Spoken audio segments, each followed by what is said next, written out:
Hey guys, so let us talk about this week's episode of The Originals. I felt like it was another great episode, you guys, and it definitely feels like after the past couple of weeks, like we are building towards the point where Dahlia is gonna show up. And I'm kind of scared and kind of excited, and it's been kind of interesting to see kind of that fear building, and it really makes it feel like this seriously dysfunctional family is gonna need to get their crap together if they want to survive. And I just really am a sucker for those kind of storylines where you have this group of people who kind of hate each other, and then some other big bad comes, and then all the people who hate each other have to learn how to deal with each other so they can defeat the big bad. It really does feel like we're moving in that direction, and I've got my fingers crossed that that is true. Let's talk about a few bits and bobs from this episode. Number one would be that Rebekah is back. Oh my gosh, I'm so excited to see her, and obviously to see the baby and to see where things are going there, but I'm just excited to see Rebekah, and it looks like we're going to be seeing her for at least a few more episodes, so yeah, super excited about that. Let's talk about her storyline, because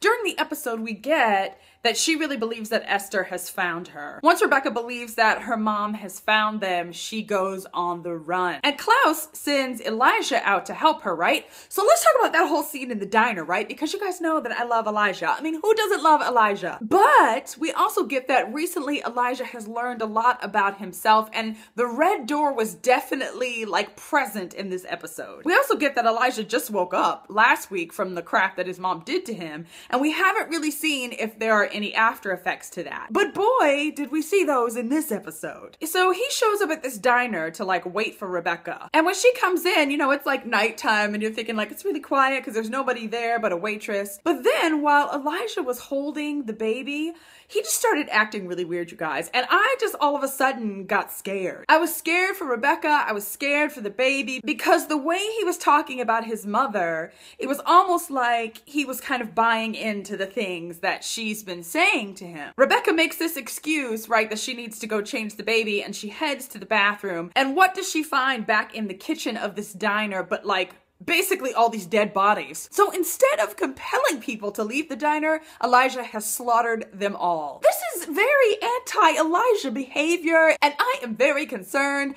As an Elijah fan, you know, he's seen what's behind the red door. It's like he's seen a glimpse of his dark side and just decided he's a monster, so he might as well start acting like that. I thought it was really symbolic too, right? There was this moment where you see Rebekah notice on his shirt cuff that there's a bit of blood, which is another thing that's very unlike Elijah, who's always very well put together, and Elijah would never have dirt on him because he's Elijah. But the fact that there was this bit of blood on his shirt, it really just kind of symbolized the fact that he's kind of tainted now in his own mind. And so I don't know what's happening with Elijah, but he scared the crap out of me. Eventually, Rebekah ends up breaking his neck. She calls Klaus and is like, look, I don't know what's going on, but I need some help. And by the end of the episode, we see Klaus and Haley on their way to kind of help Rebekah. Klaus also gets the whole story behind the whole curse and the firstborn of every generation, yada, yada, yada. And so he's really scared, I think, as well. Can't wait to see all of that unfold. Let's talk about the werewolves for a hot second, right? I feel like their storyline, I've kind of been interested in it as this season has progressed, but I feel way more invested after this episode. I feel like things have gotten a lot more interesting, and I'm really kind of excited to see where things are going. Turns out that there's this ancient secret werewolf thingy called the unification ceremony. So basically what happens is two alphas from two different packs get married, and then when they do, they have this unification ceremony. And any wolves from those packs that are there at the ceremony will inherit the power of both lines of werewolves. Now, obviously for the wolves, this would be a huge plus because Haley is a hybrid, which means she can control when she turns into a wolf. So they wouldn't need these moonlight rings that Esther made, and they basically wouldn't have to be under her control anymore. Plus, just as a pack, I mean, that would really unify them and strengthen them. You guys know how much I love Jackson. If you don't, let me tell you, I really, really love him. So there was this bit in this episode where he realizes that Haley wants to go through with the ceremony because he is really trying to not pressure her about it, even though you totally get that he's been secretly in love with her forever. There was this moment where he tells her I promise you that I will be a good husband to you. It was just the sweetest thing, you guys, and I was totally falling for it. I was feeling the girly romantic vibes, and I am not ashamed to say that. On the home front, let's talk about things that annoy me.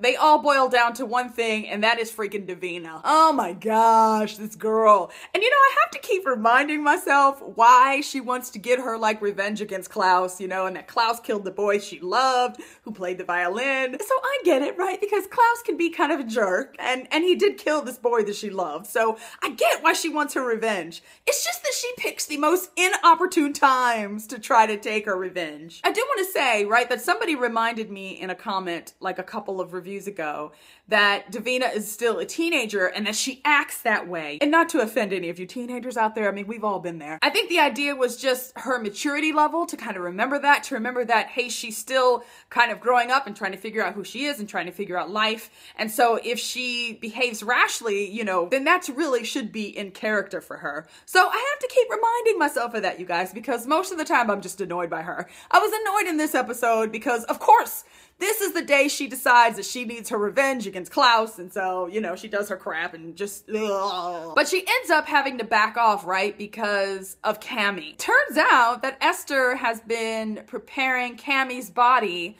to use her as a vessel for Rebekah, which is pretty darn smart, right, because she knows that Klaus would never do anything to Cammy, So yeah, I mean, I guess they're going to try to figure out how to stop that. And I'm guessing that Klaus and Haley are going to try to figure out how to keep Rebekah and Hope safe and to keep the fact that Hope is still alive a secret from their mother as long as they can.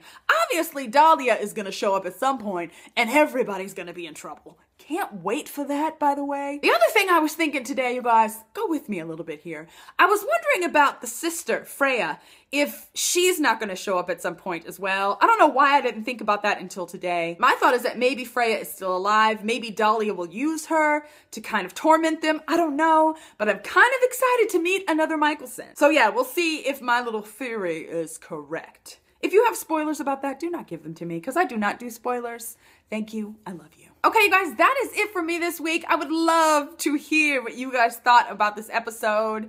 You guys are always so good. So many fantastic theories and just thoughts. And so I love reading your comments. Thank you guys so much for watching and for commenting. Just want you to know that you are appreciated. And that is it for me today, you guys. I will see you again really soon. Bye-bye.